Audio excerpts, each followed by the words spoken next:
The South African Special Risk Insurance Association, Sasria, will be launching a documentary on the civil unrest that happened in KZN and Gauteng back in 2021. We know it as the July riots. The documentary is entitled Unveiling the Unrest, 7 Days of Destruction, and will examine the pivotal events. The film is set to feature key insights from Sasria, which, as we know, had to pay billions of rand in claims due to the widespread damage that was caused during the unrest. So let's discuss the documentary further with the executive manager of Sasria, Muzi Dladla, joins us this morning. Muzi, it's great to talk to you. Thanks very much indeed for coming on. Tell us more about what sparked a documentary of this nature. Thank you very much for having me. We wanted to be the one entity, because we are responsible for these type of disasters, to capture the essence of what took place in July 2021. So we did that documentary for that reason, as well as to raise awareness as well, particularly as we do the aftermath, just to show really the true essence of what took place and who the biggest losers at the end of the day actually are. It was an unprecedented week in South Africa's history, and I imagine the lessons learned from various role players across a number of industries are many. Insofar as Sasria is concerned, what were the key lessons learned by Sasria? I think one of the biggest lessons was the coordination of the various levels of defense that needed to be in place, as a mitigation, because Sasria exists for particularly the same reason that we exist, which is to ensure that we make good all of those losses should there be a disaster of such a nature. So when we do a scenario plans, when we do a maximum probable loss exercises, we normally do not look at the vulnerabilities in respect of what could go wrong and what could break down in terms of those responses, like the police, how we integrate to the communities, how the communities themselves can get involved, as well as the army, all the way, that integrated risk management approach. And I think that was the biggest lesson for us, that we needed to look at that quite in detail moving forward. So when you say the measures that Sasria could have put in place, what would those have been? I think it's more an issue of bringing on board the various levels that could be able to be mitigations for us. Because we do scenario plans, and Sasria did have adequate scenario plans, but you don't anticipate that at a certain point they could break down. So when we're talking about that, we're talking about ensuring that there's enough intelligence on the ground, first of all, so that we know up front. And secondly, we know how to disperse, for instance, that type of information with the security clusters, with the police, with our own other mechanisms that we have in place, as well as the communities themselves and the individuals who are insured, so that they could prevent. So when you margin all of that and you do it in a scenario, you actually could realize that there's a lot that could be prevented if that works together with the same intelligence. Yeah.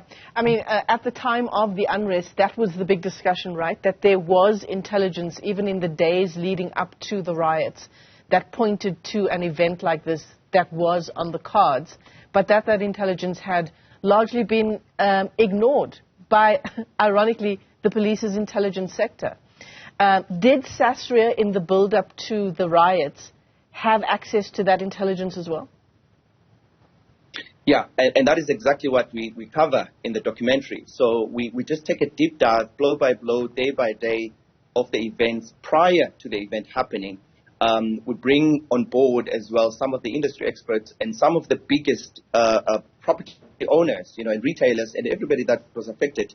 The intelligence, yes, is there. We have our own intelligence. They have their own. The state has their own. And again, I think what comes out clearly is that the coordination and the integration of that is what was lacking. So if we could be in a position to integrate that, which is what Sasria is actually doing at this point, work together with the private sector and the state. So we are the glue in between in some type of a public-private partnership, where we are bringing all of this together, because if it was coordinated, I can assure you a lot of property could have been saved. It's not to say it wasn't there, it was, but it was never coordinated. Yeah.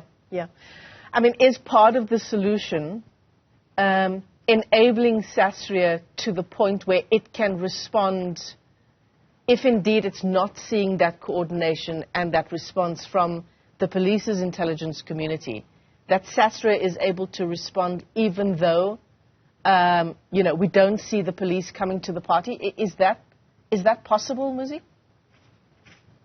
I wouldn't necessarily say that's possible, because each and every mitigating level of defense has to play its part. And I can assure you, though, that the discussions we are having are very promising.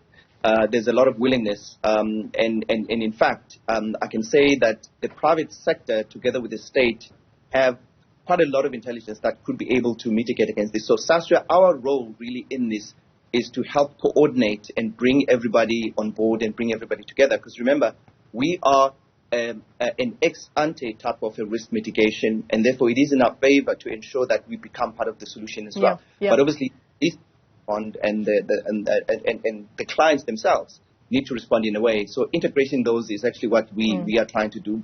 Can't do it on our own. Yeah, integration and collaboration is key. If everyone comes to the party, that's when we can do something about it. Muzi, so the documentary is being released, I understand, at 12 o'clock this afternoon in KwaMashu. Yeah, we're premiering there at KwaMashu first, because KwaMashu is one of the areas that was affected quite a lot. In fact, we're doing a case study of one of the malls there, Bridge City in particular, where we take a deep dive into what happened from the time prior, about 2 hours prior to the event. We're leading it all the way up to the peak of the unrest until such time that it spread. We also take account of really what was the role of each and every other party that was involved. And at the end of the day, we are raising awareness with this documentary really more than anything. Muzi Dladla is Sasria's executive manager.